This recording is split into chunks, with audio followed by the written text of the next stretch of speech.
Hello friends, welcome back. तो सबसे पहले तो मैं आप सबका तहे दिल से हाथ जोड़ के बहुत बहुत शुक्रिया करूँगी, क्योंकि कल की वीडियो में आप लोगों ने जो प्यार दिखाया है, जो इंसानियत दिखाई है, सच में आप सब लोगों को सैल्यूट है। कल की वीडियो में मैक्सिमम लोगों ने निक्की के लिए प्रेयर करी थी, प्रार्थना करी थी, जिसे देख के ये तो मुझे पता चल गया कि इस दुनिया में अभी भी इंसानियत ज़िंदा है।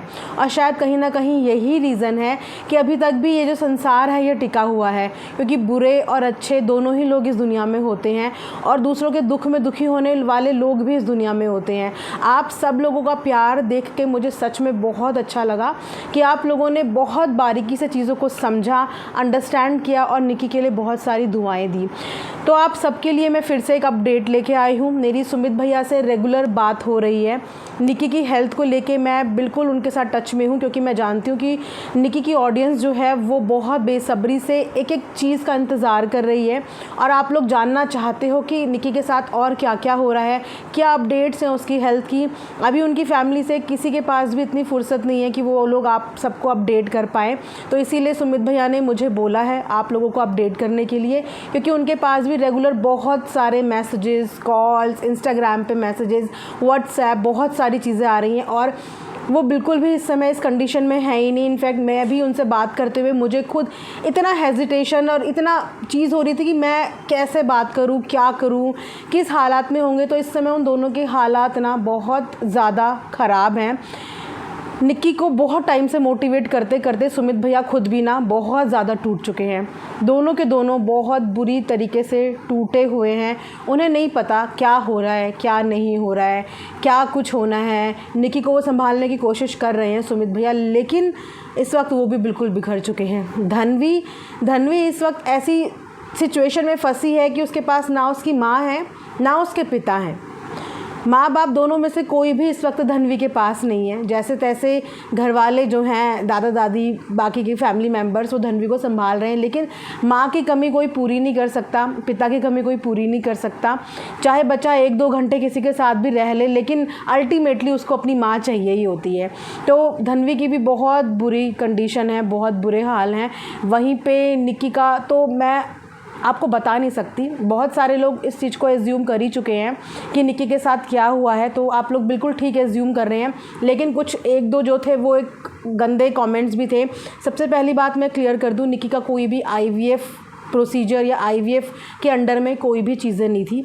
दूसरा कमेंट मैं ये भी पढ़ रही थी कि किसी ने बोला कि लड़की होगी तो शायद मिसकैरेज करवा दिया या ऐसा कुछ। तो प्लीज़ भगवान से डरो, है ना, भगवान से डरो और अपने इंडियन लॉ पे यकीन और बिलीव करो, है ना। हमारे इंडिया में ये सब चीज़ें बैन हैं। आप इस तरीके की बातें करके सोचिए समाज में क्या मैसेज दे रहे हैं, है ना। ऐसा कोई भी नहीं होता। आज की डेट में इतना गए गुजरा कोई भी नहीं है जो ये सब गंदी टुच्ची गलत हरकतें करें। तो थोड़ा सा समझदारी से यहाँ पे काम लो, ज़रा नहीं तो इतनी सी इंसानियत अपनी जगा लो। किसी को अच्छा नहीं बोल सकते तो बुरा बोलने के लिए मेरे कमेंट सेक्शन में प्लीज़ कमेंट मत करो, है ना। तो ये जो अफवाहें हैं, आप लोग इन अफवाहों पे बिल्कुल भी बिलीव मत करो। यस, आप लोग कहीं ना कहीं सही हो कि निक्की के साथ ये चीज़ें हुई हैं, लेकिन ये कोई नॉर्मल मिसकैरेज नहीं है। ये एक ऐसी सिचुएशन है जहाँ पे निक्की की जान मान पे बात आई हुई है। इस वक्त मैं बहुत डीपली अभी नहीं बताऊंगी, लेकिन उसकी जान मान पे बात आई हुई है। वो कल से अभी तक दर्द में है और वो दर्द उसका पीछा नहीं छोड़ रहा है। अभी तक वो दर्द में है, अभी तक वो परेशान है।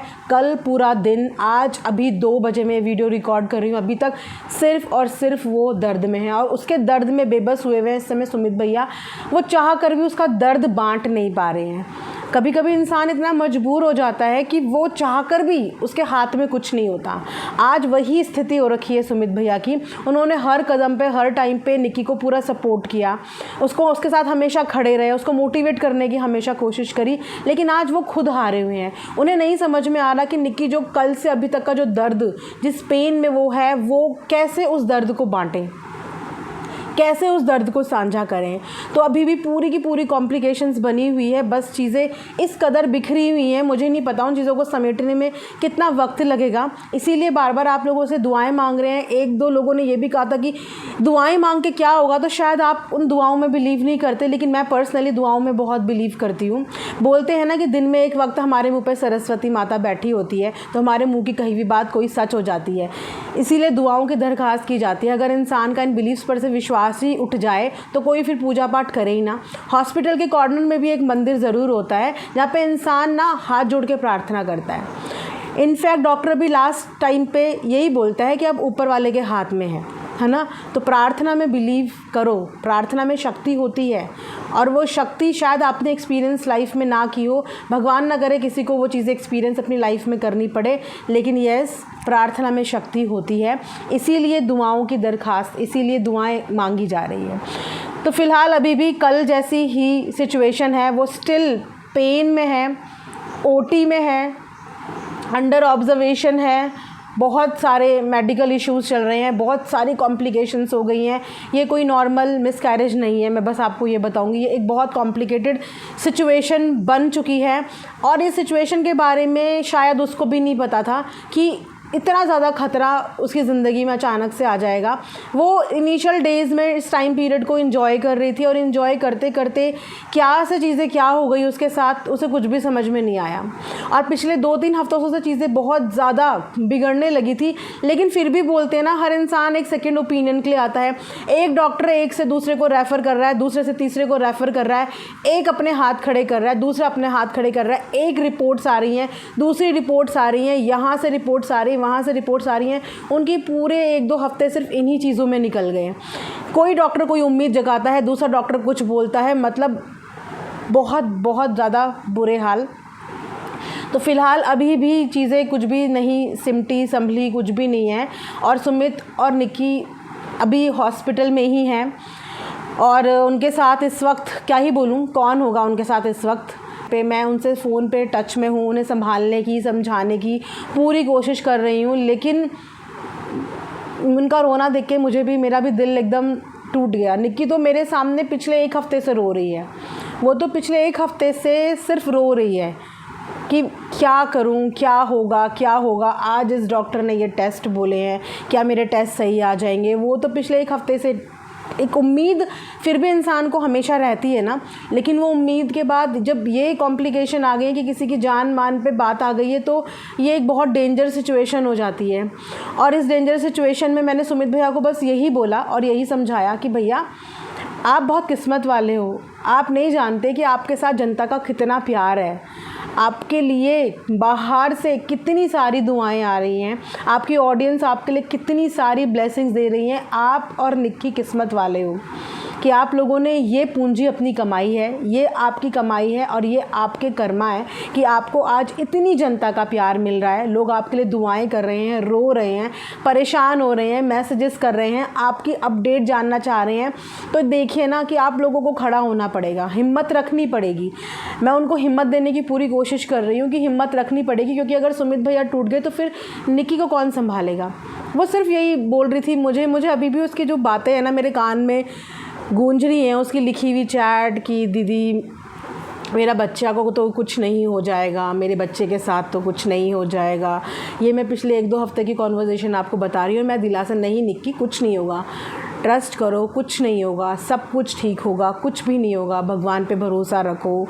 मैं उत्तराखंड में हूँ, यहाँ पे बहुत सारे मंदिर हैं, देवभूमि यहाँ पे कहा जाता है। मैंने वहाँ भी उसके लिए प्रेयर करी, दर्शन भी कराए कि सब कुछ ठीक हो जाएगा, तुम बिल्कुल नेगेटिव मत सोचो। पर आप जानते हो कि ड्यूरिंग द प्रेगनेंसी इंसान के माइंड में मल्टीपल थॉट्स आते हैं, मल्टीपल मूड स्विंग्स होते हैं, कंट्रोल नहीं होता। सबकी अपनी अपनी बॉडी है, सबकी अपनी एक इंडिविजुअल अलग प्रेगनेंसी जर्नी होती है, किसी की भी प्रेगनेंसी जर्नी सेम नहीं होती है ना। उसमें मूड स्विंग्स हुए, स्ट्रेस ज़्यादा ले लिया, टेंशन ज़्यादा ले ली, चीज़ें बहुत इग्नोर करने की कोशिश करी, बहुत उसे दूर रखने की कोशिश करी। उसको बोला रील्स बनाओ, कमेंट्स मत पढ़ो, कमेंट्स पढ़ना छोड़ दो, तुम्हें डांस पसंद है, आधा घंटा अच्छा फ़ील करते हो, डांस करो, थोड़ा सा अपने आप को चीयर अप करो, जिस चीज़ में जिसको खुशी मिले। और जो इंसान 4-5 साल से व्लॉगिंग करता है ना, उसकी खुशी व्लॉगिंग ही होती है ना। जब हम बहुत ज़्यादा स्ट्रेस में होते हैं, हमारी लाइफ में बहुत ज़्यादा परेशानी या टेंशन होती है, तो हमें डॉक्टर भी यही बोलता है कि जो चीज़ आपको खुशी देना आप वो चीज़ करो। और एक व्लॉगर की ज़िंदगी में यही खुशी होती है, उसको व्लॉग करना, रील्स बनाना, शॉर्ट्स बनाना, इसी के माध्यम से वो अपने आप को बिज़ी रखता है। फिर अपना घर देखना, बच्चे को देखना, तो जिसमें आपको खुशी मिले। और इतने मूड स्विंग्स के बीच में इस कॉम्प्लिकेशन, यहाँ तक ये चीज़ें बिगड़ जाएगी, किसी ने सोचा नहीं था। आप में से बहुत लोग ये भी कह रहे हैं कि बिहार शादी में गई, उछल कूद करा। आप भी ये जानते होंगे, जितने भी लोग इस जर्नी से गुजरे होंगे, कि फर्स्ट मंथ में किसी को आइडिया नहीं लगता कि क्या हो रहा है, किसी को नहीं पता लगता। और किसी को अपनी कॉम्प्लिकेशंस भी नहीं पता लगती कि मेरे साथ क्या कॉम्प्लिकेशंस हो जाएंगी या मैं किन सर्कमस्टांसेस में फंस जाऊंगी, नहीं पता होता है ना। अब उसने कौन सी चीज़ें कितनी दिल पे ले ली, क्या उसके दिल से, दिमाग से क्या चीज़ें बसा के बैठ गई।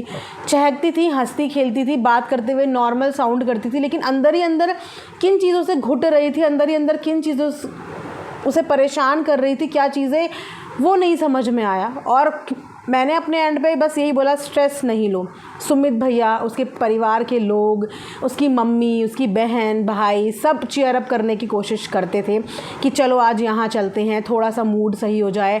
फिर थोड़ा सा मूड सही होता था, फिर कुछ ऐसी चीज़ें हो जाती थी जिसकी वजह से वो, फिर अभी हाल ही में ही बात करूँगी, अभी 5-7 दिन पहले ही वो पैर छूने वाले मैटर को लेके उसको घमंडी, नीचे तक नहीं आ पाई, सुखड़ी, छिपकली, ये वो, तेरे कर्मा ऐसे, तेरे को ये ऐसा। तो मतलब एक इंसान चीज़ों को इग्नोर करने की एक लिमिट होती है, लेकिन जब पर्सनल तक मैसेजेस करने लग जाता है ना इंसान, चलो कमेंट्स हम इग्नोर कर दें, इंस्टाग्राम पे ट्रोलिंग के मैसेजेस करने लग जाता है, वो भी वो चुनिंदा लोग, तो ये चीज़ें बहुत परेशान करती है। हम एक दिन इग्नोर करते हैं, 2 दिन करते हैं, तीसरे चौथे दिन हमारे अंदर खुद जानने की वो होती कि अच्छा क्या हुआ होगा, क्या हुआ होगा, है ना। तो बहुत ज़्यादा तरीके से उसने वो चीज़ें ना बहुत ज़्यादा सीरियस ले ली, जो कि नहीं लेनी चाहिए थी उसको ये चीज़ें सीरियस, लेकिन उसने बहुत ज़्यादा दिल पे ये चीज़ें ले ली। और बस कहीं ना कहीं डॉक्टर्स का भी यही है कि स्ट्रेस, उस समय यही बोला, स्ट्रेस फ्री रहो, स्ट्रेस फ्री रहो। लेकिन वो बाहर से तो दिखाती थी कि नहीं नहीं मैं ठीक हूँ, नहीं मुझे नहीं बॉदर कर रहा, नहीं मुझे कुछ नहीं हो रहा, मैं ओके हूँ। लेकिन अंदर ही अंदर घुट रही थी, और इतना घुट रही थी अंदर ही अंदर कि उसकी बॉडी में इस समय हर चीज़ की कमी है।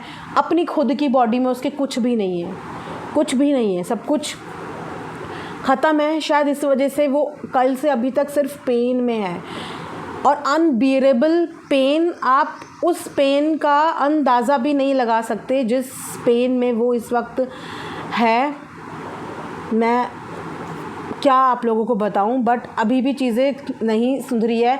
शाम को 6-7 बजे तक पॉसिबिलिटी है कि जिस चीज़ के लिए वो वहाँ पे गए हैं वो चीज़ें हो जाएं। अभी तक नहीं हो पा रहा है, अभी तक नहीं हो पा रहा है। डॉक्टर भी इस समय बहुत ही क्रिटिकल और घबराए हुए हैं, फैमिली के सब लोग बहुत घबराए हुए हैं, बहुत टेंशन में हैं, बहुत ज़्यादा टेंशन में हैं कि ना उन लोगों से किसी से बात हो रही है। मैंने भी बहुत घबरा के बहुत उससे बात करी, क्योंकि आपको पता है ना, मैं आपको बता रही हूँ कि उसने मुझसे चीज़ें साझा करी थी, अपनी ये जर्नी, अपनी तकलीफ़, अपने बच्चे की खुशी और अपने बच्चे का डर भी, होने वाले बच्चे का डर भी, खुशी भी, चीज़ें साझा करती थी। मैं मोटिवेट करती थी कंट्रोवर्सी से दूर रहने को, नेगेटिव कमेंट्स इग्नोर कर दो, उसके मूड स्विंग्स, मतलब बॉडी में इतने चेंजेस, हार्मोनल चेंजेस, स्ट्रेस, वो सब चीज़ें। जब कभी कभी होता है कि इंसान कुछ चीज़ें अपने पार्टनर के साथ भी शेयर नहीं कर पाता, क्योंकि आदमी के पास अपने ऑफिस के भी काम होते हैं, है ना, अपने ऑफिस की भी टेंशन्स होती हैं। और आप लोग कहीं ना कहीं रिलेट करते होंगे कि हमारी लाइफ में कोई ना कोई कभी ऐसा होता है जिसके साथ हम अपना सुख दुख बांट लेते हैं, बिना किसी हेजिटेशन के सुख दुख बांट लेते हैं ना। तो वो मैं उसकी वो सुख दुख बांटने वाली साथी थी, तो वो सुख दुख के टाइम पे मैं उसको बहुत समझा रही थी। तो इसीलिए मुझे ना बहुत ज़्यादा चीज़ें फ़ील हो रही हैं। और मैंने बोला है, मेरी जब जहाँ जैसे किसी भी तरीके से ज़रूरत होगी मैं वहाँ पे मिलूँगी, मौजूद होंगी जिस दिन मेरी जब ज़रूरत होगी। मैं बिल्कुल भी डिस्टर्ब फैमिली को नहीं करना चाहती और मैं पहले तो यही चाहती हूँ कि फ़ैमिली इस चीज़ को आपस में एक दूसरे के साथ खड़े होके संभालें। बहुत ज़्यादा सपोर्ट की ज़रूरत है, मॉरल सपोर्ट की बहुत ज़्यादा ज़रूरत है, इमोशनल सपोर्ट की बहुत ज़्यादा ज़रूरत है।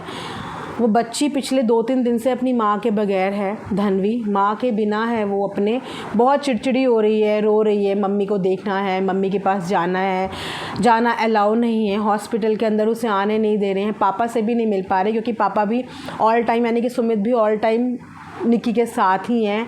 पापा से मिलने की ज़िद कर रही है, मम्मी से मिलने की ज़िद कर रही है, ठीक से खा वा नहीं रही है, रो रही है, घर में अकेली भी है।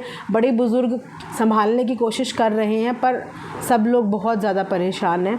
तो जैसे ही शाम तक 7-8 बजे तक मुझे कोई अपडेट मिलेगी मैं आप लोगों को बताऊंगी। फ़िलहाल अभी भी वो दर्द में ही है।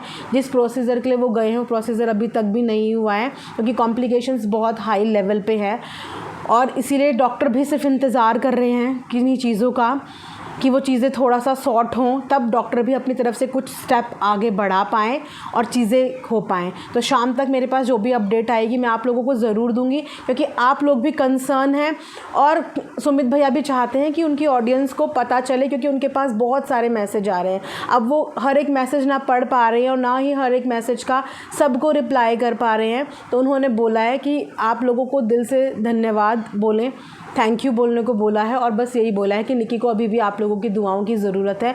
तो आप लोग प्लीज़ अपनी ब्लेसिंग्स में, अपनी दुआओं में, अपनी प्रेयर्स में जो भी आप सुबह शाम की दिया बत्ती करते हो उसमें एक बार निक्की को ज़रूर याद करना, उसकी हेल्थ के लिए ज़रूर याद करना उसको। बस मैंने सोचा ये छोटी सी अपडेट मैं आप लोगों को दे देती हूँ। आप लोगों के जो भी सवाल हैं, जो भी इन्फॉर्मेशन आपको चाहिए, जो भी आप लोगों के क्वेश्चन हैं आप कमेंट सेक्शन में देना। मैं आप लोगों के उन सवालों का जवाब देने की पूरी कोशिश करूँगी क्योंकि ये 8 मिलियन की जनता, निक्की का सपना भी था, 1 मिलियन का उसका सपना भी था। हर किसी का होता है, हर किसी व्लॉगर का होता है, हर किसी को अच्छा लगता है सपना पूरा करना। तो अगर वो आज अवेलेबल नहीं है, जाने कितने दिन तक नहीं हो पाएगी, तो बिल्कुल भी मैं भी नहीं चाहूँगी कि उसका कनेक्शन उसकी जनता के साथ टूटे, उसका कनेक्शन उसकी ऑडियंस के साथ टूटे। उसकी ऑडियंस को जानने का पूरा हक है और निक्की की तरफ से जब तक हो पाएगा मैं आप लोगों को अपडेट दूँगी और आप लोग बस अपना प्यार और अपना साथ उसके साथ बना के रखना, ठीक है। वो जब ठीक होगी, बेटर होगी तो आप लोगों के साथ अपनी जर्नी शेयर करेगी।